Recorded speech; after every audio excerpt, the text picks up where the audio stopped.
So we are doing Octavius and the birth of the Roman Empire today. Okay, so let's review where we are. The year is 44 BCE, and Julius Caesar has just been assassinated.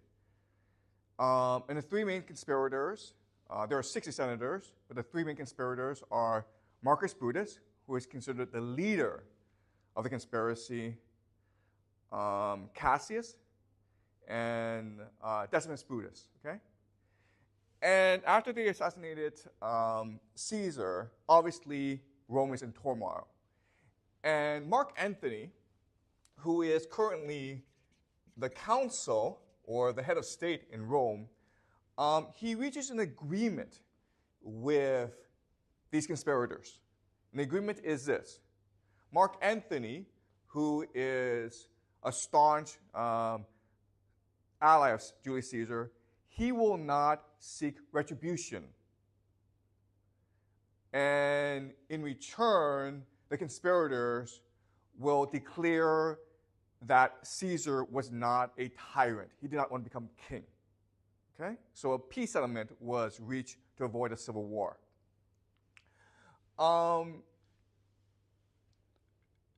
The problem is that Mark Antony was working behind the scenes to work up the Roman people against conspirators.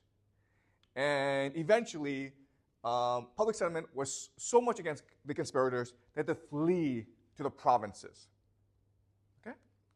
And then Mark Antony read the will of Caesar, okay? Caesar's will. Remember that there's private property in Rome. And so when a man dies, he has a will, and then this will stipulates how this private property will be distributed, okay? And there are three really surprising things about the will. The first thing is that Caesar right now is the wealthiest man in Rome, and he stipulates that upon his death, every Roman citizen will get 3 months of a soldier's wage. That's a lot of money, okay? That's extreme generosity. He also stipulates that a lot of his private property will be turned into public parks for the benefit of the Roman people. So this will demonstrates Caesar's love of his people, okay? The second thing is actually more surprising. Mark Antony believed that he would be named the heir to Caesar's legacy and wealth in the will. But in fact, Caesar names this complete stranger to be his heir. His name is Octavius. And Caesar names Octavius to be his adopted son. And so Octavius' name is actually Gaius Octavius. And upon his adoption, he is now named Gaius Julius Caesar Octavius. This is like much too complicated, so historians use the shorthand Octavian. Okay? So we will now name this person Octavian, and this is the historical shorthand, even though this is not his real name. So that's the second big surprise in the will. And the third big surprise is this. Caesar names secondary heirs. These are individuals who will inherit Caesar's property and legacy if Octavian were to die. Mark Antony is a secondary heir, but so is Decimus Brutus, one of the men who conspired to kill Caesar. Okay? So this will of Caesar's, it is shocking. And it shows to the Roman people that Caesar really loved them and that Caesar loved everyone, including the people who conspired to kill him. Okay? Mark Antony is very upset about this will. So that when Octavian right now, he's only 18 years old. Okay? He's only 18 years old, and he returns to claim his legacy. Mark Antony is so upset that he refuses to meet with Octavian, and he refuses to give Caesar's property and wealth to Octavian. Remember, the first stipulation of the will is that every Roman citizen will be given 3 months of wages. Okay? And Octavian, what he does is to honor Caesar's will, he borrows money. Okay, this is a lot of money in order to ensure that every citizen got 3 months of wages. So in this situation, okay, and this is only a few months after Caesar's death, this is now a volatile Game of Thrones situation. Game of Thrones. Mark Antony considers himself the legitimate heir of Caesar and refuses to acknowledge Octavian. Octavian has returned and demands to be acknowledged as the heir. Okay? So that's one conflict. The other conflict is you have these 3 conspirators, Decimus Brutus, Marcus Brutus, and Cassius. And they're not in Rome, but they're in the provinces with huge armies. Okay? So Decimus Brutus, he is in Gaul. Marcus Brutus and Cassius are in the Roman East, which includes Anatolia and Syria. Okay? Extremely wealthy provinces where they have many loyal soldiers. And they understand that eventually there's a conflict coming, so they raise a huge army, about 100,000 soldiers, to prepare for the eventual conflict. And this is like the largest army ever assembled in Roman history. You also have a name named Lepidus, who is a very competent administrator, and he has his own army, and he actually wanted to avenge Caesar, but Mark Antony stopped him, okay? So Lepidus is also part of the equation. In the center is a name named Cicero. Cicero is considered one of the greatest orators in Roman history. It's very common as part of a liberal arts education to study the speeches of Cicero. Okay? And Cicero is the last remaining optimate. And the optimates are the ones who are conservatives and who believe in the primacy of the Senate. So Cicero is right now in charge of the Senate. And everyone in this Game of Thrones has a different motivation, right? So Cicero, his main motivation is to maintain the supremacy of the Senate. So he wants a balance of power.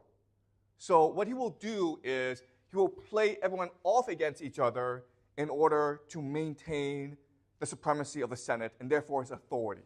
Okay, that's Cicero. Octavian wants to be the heir of Caesar, but so does Mark Antony. And Lepidus also wants to be a heir as well. And then on the other side are Decimus Brutus, Marcus Brutus, and Cassius, who are fighting for their own legacy. Okay? So this is the situation in 44 BCE.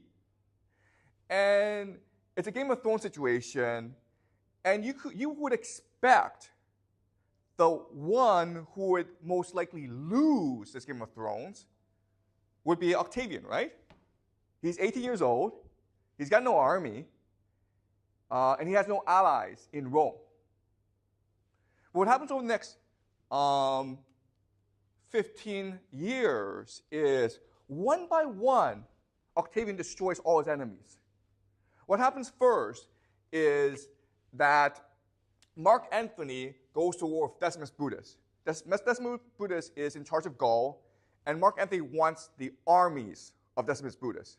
So Mark Antony marches against Decimus Brutus, and then Cicero, to maintain the balance of power, he authorizes Octavian to raise his own army to challenge Mark Antony. Okay? So now they're at war with each other. Eventually, Mark Antony loses, and then he steals basically Lepidus' army to march against Decimus Brutus again. And at this point, what happens is very strange. The three of them, Lepidus, Octavian, and Mark Antony, they sit down together and they agree to share power and form their own dictatorship. This is what we call the Second Triumvirate. Okay? The Second Triumvirate is brutal. The first thing they decide to do is kill all their enemies. Anyone who could challenge them, including Cicero, who was previously the patron of Octavian, right? So they killed about a third of the Senate and replaced everyone with replace the Senate with their allies. Then Mark Antony Octavian marched against Marcus Brutus and Cassius. Okay? Decimus Brutus has been destroyed. They now march against Marcus Brutus and Cassius. And in 42 BCE, they fight the Battle of Philippi in Macedonia. Okay? Philippi is a city named after King Philip. And in this battle, Mark Antony and Octavian triumph in the largest battle in history at that time. Okay?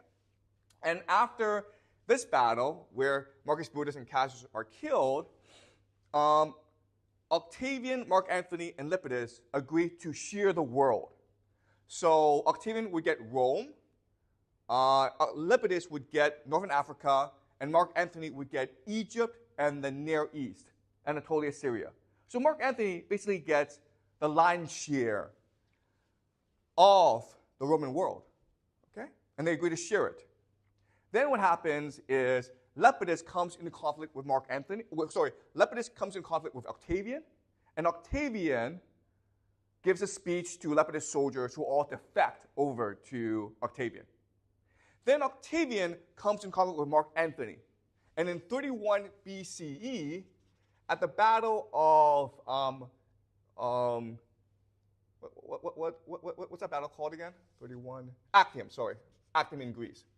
It's a huge battle where Antony's forces are aligned with Cleopatra forces against Octavian. In this battle, what happens is basically Mark Antony and Cleopatra, they run away from the battle, and then they return to Alexandria, and then Octavian goes and hunts them down, and they both commit suicide before they're captured. And then this ends in 27 BCE when Octavian returns to the Senate, the Roman Senate, in triumph, and they declare him Augustus Caesar. Okay? Augustus Caesar. His name has now changed to Augustus Caesar. And he's considered the first emperor of Rome. Okay? So this is the brief history. Now I want to ask the question, how did Octavian, again, who in 44 BC, he's only 18 years old, he has no army, and has very few allies in Rome, how was he able to triumph over everyone, okay? All right, and there are different explanations. The first you can say is just, well, he got lucky, okay? Yeah, I know he was lucky, and that is a possibility, but you don't become emperor by becoming lucky, okay? So that doesn't suffice. Second is, you can say he was brilliant. Julius Caesar was brilliant, right? King Philip of Macedon was brilliant. These are all brilliant people. Very few people say Octavian was a brilliant person. He didn't have the charisma of Julius Caesar. His oration was good, but nowhere near as good as, say, Mark Antony's or other Romans, okay? And it's generally agreed upon that he was a terrible, terrible military leader and strategist. He lost a lot of wars. He lost a lot of battles during this conflict. Okay, so he was not a great military leader. So he was not brilliant. I mean, he was brilliant in his own way. He was brilliant politically, but he was not brilliant in the traditional sense. Okay. The third explanation is, well, he's just ruthless. He will do anything for power. And again, this is true. There is some truth to this. But guess what? In the Roman world, everyone was ruthless, right? Mark Antony was especially ruthless. Mark Antony killed his own wife. Okay? So that doesn't explain it. Fourth is the legions, the army.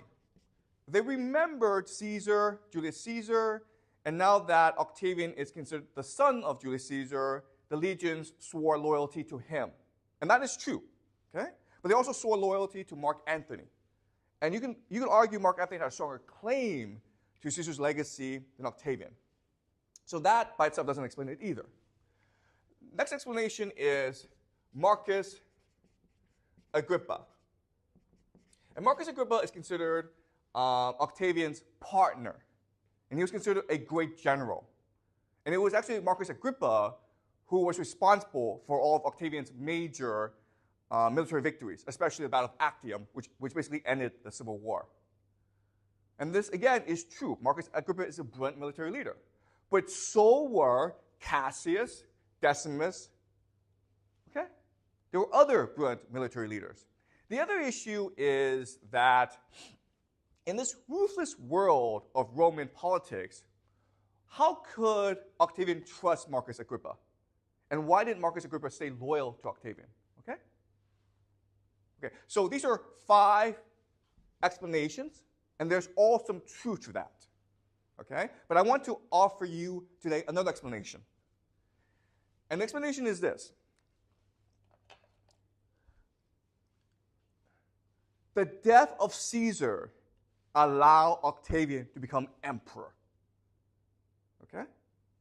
And here's my argument.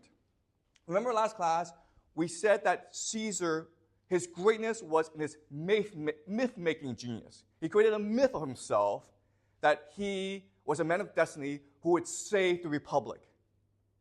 But his myth was counter to other myths that were more dominant in Rome, especially the myth of Lucius Brutus, right? Lucius Brutus, the man who created the Republic and killed the king. And so Caesar had this great myth, but it was against other dominant myths.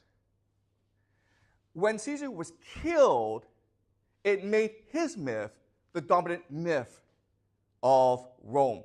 In fact, it turned his myth into reality. And it was this new reality that propelled Octavian into power. Okay? So another simple way of saying this is that it was the love of the Roman people that propelled Octavian into power. And we see this in history all the time, right? So for example, in Canada, Doug is from Canada, so am I, there's a man named Justin Trudeau. The most incompetent politician you will ever meet, okay? But he's prime minister, and he's been prime minister for like 10 years, right? Why? Because his father is Pierre Trudeau, who is considered one of the most popular prime ministers in Canadian history, right?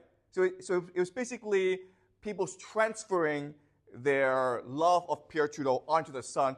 Okay?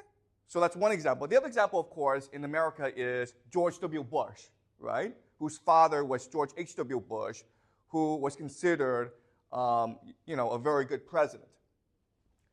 Okay? So it's yeah, Doug? Oh, just to add in a little bit, not on the Canadian stuff, but what's interesting for me here is you see it almost as a new origin story, right? Like Caesar breaks the other myths, and there's this new myth that you build a state around, right? Yep. And just when I was thinking about different examples of this, like you could see this in Russia, like there's the revolution. That's right. Lenin becomes like the great figure that. That's right. From his legacy, everybody tries to build this Yeah. legacy. Here in China, there's still a picture of Chairman Mao and That's right. Square. So if you think about it, politics, political change, it's really about myths, right? If you want to create political change, you have to change you have to change the myths. And new governments will create new myths, okay? All right, great. All right, so that's the basic thesis, okay? So let me explain it some more, okay? So let's go back to the death of Julius Caesar, the assassination of Julius Caesar. And there were 3 major assassins, as I said. Decimus Brutus, Marcus Brutus, who is considered a leader, and Cassius. And they were just the leaders of a huge conspiracy that involved 60 senators. That's about 7% of the Roman Senate. That's a lot of people, man, right? 7% of the Roman Senate. And each of these individuals had a different reason for wanting Caesar dead. Okay? So Decimus Brutus was considered Julius Caesar's most competent general. Okay? And he wanted to be acknowledged as such. So you could say that Decimus Brutus, he was driven by jealousy or maybe thwarted ambition. Okay? He wanted to prove that he was better than Julius Caesar. So that's Decimus Brutus. Cassius is a different story. Cassius fought for Pompey the Great. And because Cassius was such a great general, Julius Caesar showed mercy to him and forgave him and made him a general, his own general, okay? So this is Caesar demonstrating his benevolence and clemency and mercy.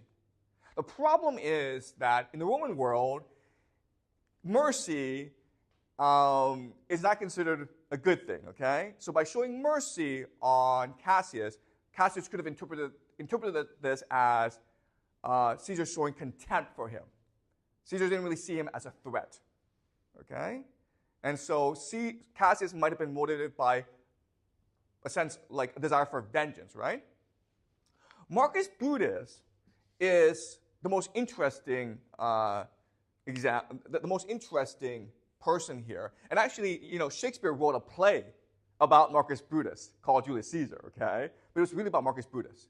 It was trying to explain the psychology and motivations of why Marcus Brutus would want Caesar dead, okay? Marcus Brutus did fight for Pompey the Great, but he's also the son of Julius Caesar's favorite mistress, favorite lover. And so Julius Caesar made a point of telling his soldiers, do not kill this guy in battle. If you see him, capture him and send him to me. And so Marcus Brutus was captured, and Julius Caesar adopted him basically as a son. And he basically fast-tracked Marcus Brutus' career. And so Marcus Brutus had every reason to thank Julius Caesar, right? But instead, Marcus Brutus becomes the main conspirator. And in the play by Shakespeare, Julius Caesar, the argument that Shakespeare makes is Marcus Brutus is driven by his own sense of virtue, okay? Basically vanity. He believes, or he's told, that he's named after Lucius Brutus, the founder of the Republic, and therefore he has a responsibility to save the Republic from wannabe tyrants like Caesar. And that's what drives him. What Shakespeare doesn't mention, though, is what Romans believe is that Marcus Brutus is the biological son of Julius Caesar. Okay, so maybe there was that interpersonal dynamic where Marcus Brutus despised Caesar. Okay, all right. So it's a very complicated situation. But what unites everyone is the feeling that Rome was changing too fast. Okay? So remember, Julius Caesar, he did what he did in order to save the Republic, to restore the Republic. And so when he had obtained power, he was making changes that were necessary, but which changed the Roman sense of themselves. Okay? So one example is he brought in senators from the provinces. And these were aristocrats who spoke perfect Latin, but because they were from the provinces and they were foreigners, the Roman people were very upset by this. Okay, that's the first thing. Second thing is Caesar ended corruption in the provinces. And that goes against the interests of the nobility, because one way for you to become rich as a noble person is to go to provinces and steal a lot of money. Okay, so Caesar was doing a lot of things that were good for the empire and for the republic in the long term, but which hurt the interests of the senators and nobility in the short term. And this is what caused the conflict, okay?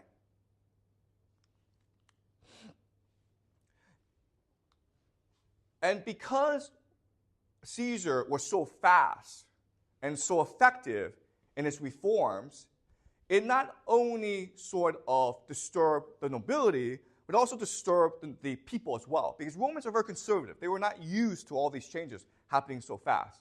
And so this is what compelled the conspirators to act against Caesar, okay? But this raises a very interesting question. Caesar is a genius. He's brilliant. How could he not see this coming, right? How could he not imagine the possibility that people were conspiring against him?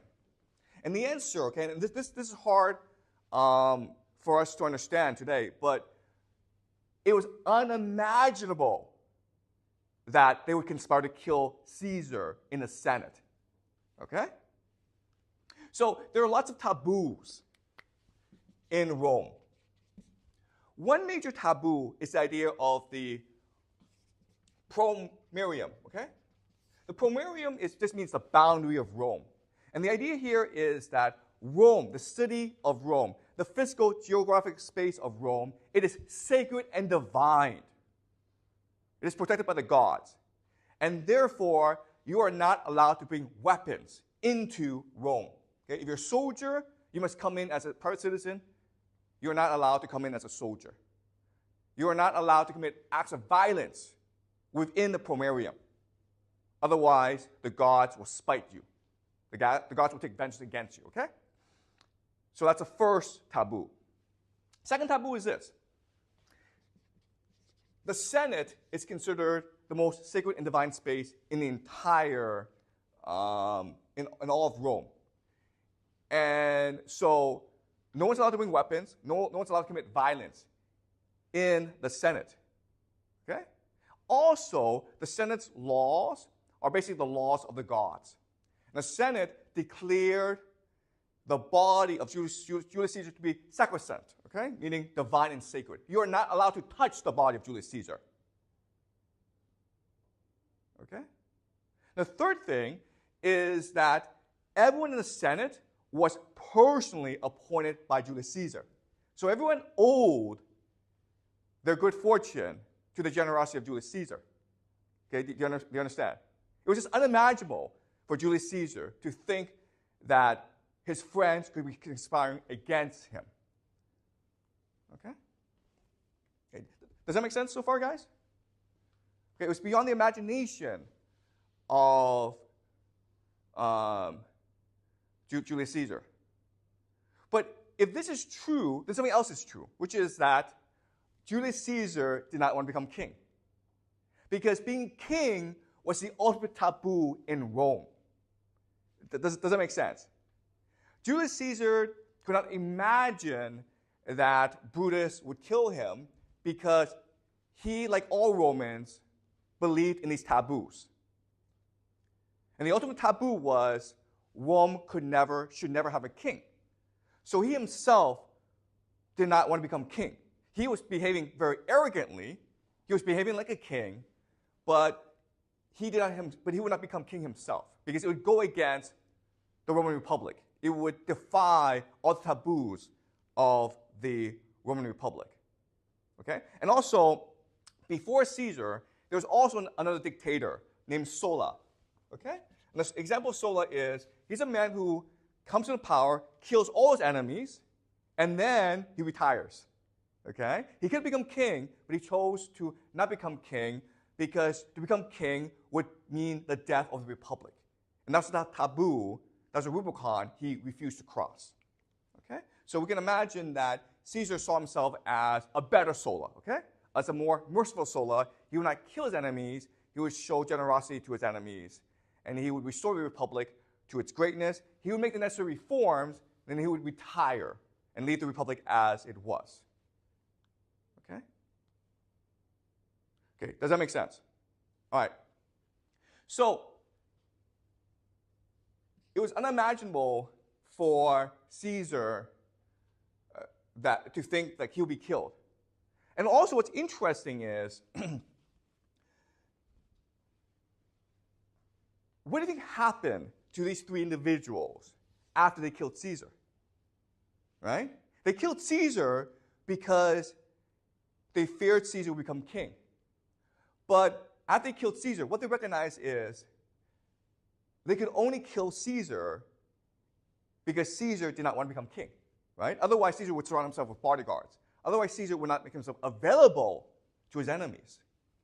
So, upon the death of Caesar, all his enemies, Decimus, Marcus, and Cassius, realized they were in the wrong. But not only that, but the very attitude of the people of Rome changed, right? While Caesar was alive, the Roman people were very skeptical towards Caesar because they feared that he would become king, right? They loved Caesar, but they were afraid that Caesar was too ambitious. But upon the death of Caesar, the Roman people felt tremendous guilt for doubting Caesar. Does that make sense? Right? Because it was their doubt that allowed the conspirators to kill Caesar. If all they did was believe in Caesar, if they believed that in Caesar's myth that he was here as a man of destiny to restore the republic, and that's all he cared about, he didn't want to become king, then Caesar would still be alive. Okay? And to compound the guilt, Caesar showered the people with generosity upon his death, right? Okay? So you can see how the death of Caesar creates this new reality where people now recognize Caesar did not want to become king. All he wanted to do was save the republic. And people are now, they're sort of paralyzed by their guilt. All right? So the evidence for this is this. While Decimus Brutus was being attacked by Mark Antony and then later by Octavian, Cassius told Marcus Brutus, hey, maybe we should come to this guy's aid. He's our ally. If he falls, they're going to come after us next. And Marcus Brutus did nothing. He refused to act. All right? And the reason why is he could not act. He killed Julius Caesar because Julius Caesar was too ambitious. But if Marcus Brutus were to move his army against Rome, then Marcus Brutus is the ambitious one. He's the one who wants to become king. Right? Therefore, Marcus Brutus and Cassius could only wait for their deaths. Because the third of the case, to believe that Caesar wanted to become king wasn't true. It couldn't be true. And therefore, they committed wrong against Rome by killing Caesar. Okay? Does that make sense? So this explains his enemies. How about Mark Antony? Okay, so Mark Antony had a different problem. Mark Antony loved Caesar so much, he wanted to continue Caesar's legacy. And Mark Antony sort of felt betrayed by Caesar when Caesar named Octavian to be the heir and not Mark Antony. Okay? And so what does Mark Antony want to do now? Well, he wants to prove that Caesar's wrong. Mark Antony wants to prove that he is the rightful heir of Caesar, and to prove so, he will continue his legacy. Okay? So Mark Antony started to do things that were against his own personal self-interest and which ultimately led to his self-destruction. The first thing that he did was he marched against the Parthians. The Parthians are Rome's last great enemy, okay? Rome destroyed Carthage, Rome destroyed the Greeks, but the Parthians still had an empire to the east of Rome. And Roman generals failed to make inroads against Parthia. And in fact, Julius Caesar, he wanted to basically end his life by invading Parthia. Okay, so Julius Caesar's plan before his death was to attack Parthia, conquer it, then sweep back to Europe and conquer Germany. Okay, basically conquer the whole world to prove he's better than Alexander the Great. So Mark Antony decides that this is how he will prove he is Caesar's rightful heir, by finishing Caesar's legacy against the Parthians. Okay? The problem is Romans are not good at war against the Parthians and the Persians. Okay? Because the Romans are infantry focused, and the Parthians and the Persians are cavalry focused. Right? They have horses. So Mark Antony goes over to Parthia, and he gets his ass kicked. All right? He gets his ass kicked. He's not Julius Caesar. He's not the heir to Julius Caesar. And he falls into a major depression. He basically becomes a drunk. Okay? That's his first major mistake. Second major mistake he makes is he falls in love with Cleopatra. Cleopatra is the queen of Egypt, but much more importantly, she is the mistress of Julius Caesar. In fact, rumors were that upon his retirement, Julius Caesar would bring Cleopatra to Rome, and they would live happily ever after Okay? That's the rumor. So Mark Antony goes over to Egypt and he becomes the lover to Cleopatra. Okay? Because he's trying to be Julius Caesar now. And this is a problem because to marry Cleopatra, he has to divorce his wife, who happens to be the sister of Octavian. Okay? So this causes a personal rift between Octavian and Mark Antony. And the third thing that he does, which is what causes his demise, is he names in his will, okay? He names in his will that his children of Cleopatra will become the heirs to the Roman East. All the property, all that land that Mark Antony controls will be given to his children with Cleopatra. They're foreign citizens. And also, Mark Antony does not have the authority to give that land out to his children. Only the Senate has the authority. Okay? So Octavian used the will as a pretext to attack Mark Antony. And he's heavily supported by the Roman people. Okay? So Mark Antony, because he's trying so hard to escape the shadow of Julius Caesar, because he's trying so hard to prove he is the legitimate heir to Julius Caesar, he basically self-destructs. He didn't have to do any of this, but he did. And by doing all this, it guarantees his destruction. Okay? So Mark Antony basically self-destructs. Let's look at Lepidus. Okay? Lepidus, he is an extremely effective administrator, but he is not as charismatic and as brilliant as Julius Caesar. And Lepidus basically shied away. Okay? He didn't have the confidence to challenge Octavian for the ultimate power. And seeing this lack of confidence and this insecurity, his soldiers basically went off to join Octavian. Okay? And a lot of soldiers did that. A lot of soldiers that were fighting for the enemy's side would just jump ship because Octavian is the heir of Julius Caesar. Okay? He is the new Julius Caesar, and they all worship Julius Caesar. All right? Now, let's look at Octavian. Why did Octavian succeed so much? Again, he became partners with Marcus Agrippa, who was a much better general than him. But Octavian, again, he was not a brilliant man. He was not charismatic. He was not a great general. But he believed himself to be the heir to Julius Caesar. For whatever reason, Julius Caesar believed in him.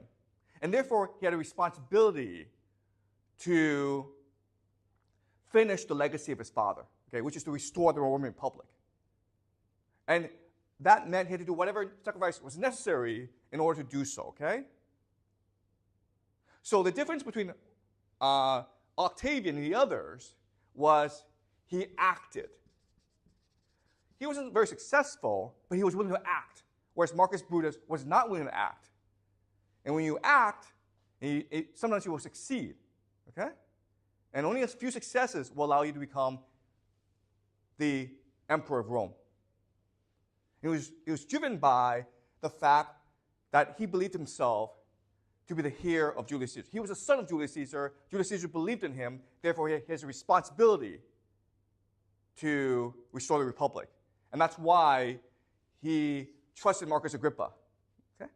And that's why Marcus Agrippa trusted him. They were all fighting for the legacy of Julius Caesar. And that's why ultimately the Roman people allow Octavian to amass so much power. Right? So remember, the Roman people have been taught to fear kings.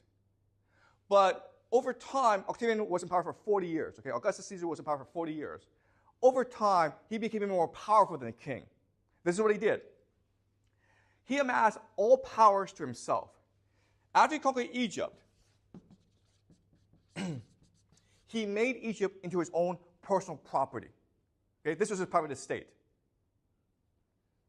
He used all the money from Egypt. And again, remember, Egypt is right now, and for the longest time, the wealthiest country in the world at this time. Okay? They have so much wealth. He used his money in order to have his own army. Before, the Roman army was loyal to the Senate. Now, because it was Octavian himself who personally paid every soldier in the army, which is now a professional army. They're now loyal to the emperor. Okay? He took Gaul, which was land that Julius Caesar basically depopulated with genocide, and he gave the land to his veterans. Okay? So basically, he made the entire army loyal to him personally. So he now has the power of God. The Roman people allowed him to do that because they believed that, like Julius Caesar, Octavian was driven by his sense of mission, his desire to save and restore the Roman Republic. But ultimately, because they believed him too much, Augustus Caesar would destroy the Republic and concentrate all power in his hands. Okay? Does that make sense? All right. Any questions? I've got one question. Yeah? Why did Julius Caesar name Octavian as his heir but not Mark? Okay, that's a great question. Okay. So why did Julius Caesar name Octavian as the heir and not Mark Antony? Okay. So Octavian is the great nephew of Julius Caesar. So Octavian was Julius Caesar's sister's grandson, okay? And so Octavian basically grew up with Julius Caesar. Like, they knew each other very well. But as Echo says, Mark Antony is the man who is most loyal to Caesar, okay? The most trusted lieutenant of Caesar. Why didn't Caesar trust him? And the answer is, Caesar, as a genius, he doesn't care about loyalty. He cares about talent. He cares about ability. And Mark Antony was a notorious hothead. He had a violent temper. He was a drunk, okay? I mean, he just had, like, terrible personal qualities. So an example of this is, while Caesar was off campaigning against Pompey, he put Mark Antony in charge of Rome. And all Mark Antony did was piss everyone off. He got in fights with the Senate. He was so bad that Caesar had no choice but to replace him with Lepidus. Okay? So Mark Antony was a notorious hothead. He was emotionally unstable. He was emotionally volatile. And so Caesar didn't really trust him, even though Mark Antony would give his life for Caesar. Does that make sense? Okay? So Octavian was considered much more competent, much more level-headed. And Caesar was correct in his assessment, because Octavian was a brilliant political manipulator, okay? Being an emperor is very hard. He was emperor for 40 years. So he had to balance all these different political factions within Rome, okay? So great question, Echo. Okay, any more questions or comments about this argument?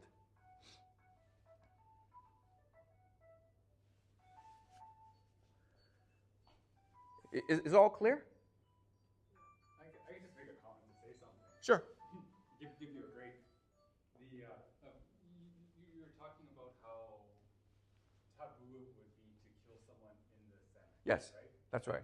And I remember feeling that. Like I've traveled to different places in the world. I've been to the Palace of Versailles in France. I've been to what's called the Hermitage right now, or the Winter Palace in Russia. Like both places where there were violent revolutions, right? Where revolutionaries came in and killed the king and so on, right? And I always understood that in the abstract, but like when you actually like go into the palace and you're surrounded with all the symbols of power and wealth. Yeah. You start thinking about those assassinations differently. That like just how taboo it would have been, like how you were going against every symbol of. That's right. That you would have been surrounded with growing up in any sort of respect for authority. You had to cross every. That's right. Every Rubicon. So yeah, I mean, it was very hard to kill Caesar, okay? So they were in the Senate. There were 60 conspirators, okay? They all brought knives. They hit the knives, the daggers, in the toga, okay? They were all supposed to, like, lunch Caesar together. So, but only five senators actually physically attacked Caesar. Everyone else just stood paralyzed. Because, as you said, it was taboo. It was the ultimate taboo to commit violence in the Senate. So they were all paralyzed by this fear, even though they they had this intense hatred of Caesar. Okay? They had, for months, imagined how they would go about killing Caesar. Okay? They had this plan meticulously.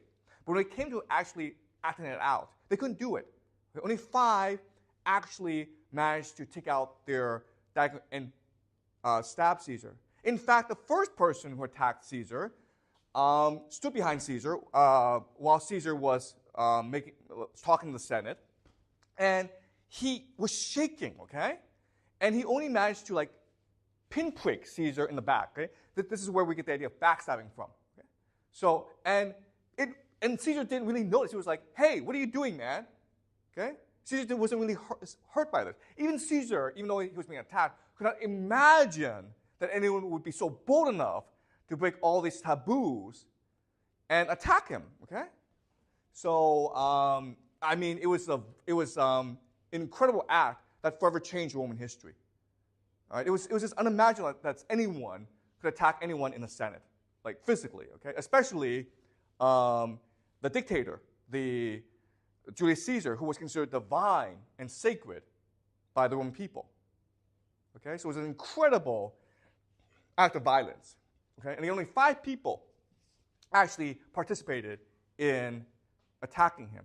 And it took a very long time because it was so hard to muster the strength to stab Caesar. And again, all these senators are like soldiers, okay? They're physically very strong. They're generals. They're used to killing people. So it wasn't fear of death. It was just fear of breaking this ultimate taboo of this Roman Senate. Okay? So thanks for that, Doug. Any more questions before I finish? Okay. So Augustus Caesar was considered the first and the greatest emperor of the Roman Empire. And like Julius Caesar, he did not consider himself the emperor. He considered himself like first citizen, okay, or the first man in the Senate. And his responsibility was to ensure the eternal prosperity and stability of the Roman Republic. And so towards his old age, he had to consider he had to consider the problem of succession, right? He was a great emperor, but the second emperor had to be great as well. And so his solution was this. His solution would be he would adopt the most competent relative that he had to be emperor. And he would create this new system where emperors would be adopted. Okay?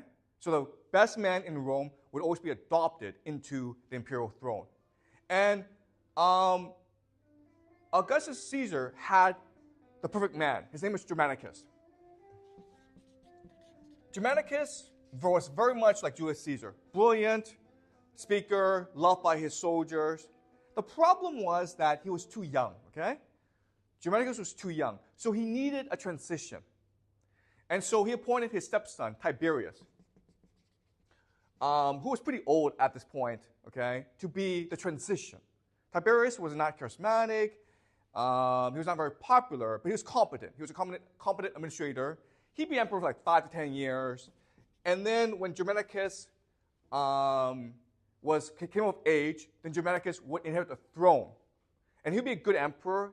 And as a good emperor, you would then be able to find someone else who had good talent, and you would appoint him the next emperor. If you had this system could go on forever, right? And so this is a brilliant system. The problem was Tiberius, okay? Tiberius didn't like the idea that he could not appoint his successor, okay? So what did he do? Well, he killed Germanicus. But not only did he kill Germanicus, he killed basically all of Germanicus' family, okay? And not only did he kill Germanicus' family, but he killed a lot of people, okay? And then he adopted someone named Caligula, who was Germanicus' youngest son, to be the emperor. And Caligula was a notoriously bad emperor, okay? So this system broke down very quickly. Even though Augustus Caesar, his intention was to continue the legacy of Julius Caesar and create an eternal prosperity for the Roman Republic. Okay? And by the time you got to Tiberius, the system collapsed. And you could make the argument that Tiberius marked the death of the Roman Empire. Okay? The Roman Empire would continue for another like 300 years, but it's basically dead. Okay? Meaning that it was racked by all these internal revolt and internal tensions. And it was only because of its size and inertia that it was able to continue for so long. Okay? So next class we will finish Rome by discussing the Roman legacy. Okay? What is Rome's contribution to Western civilization? And this will mainly have to do with the legacy of Augustus Caesar. Right? Any questions?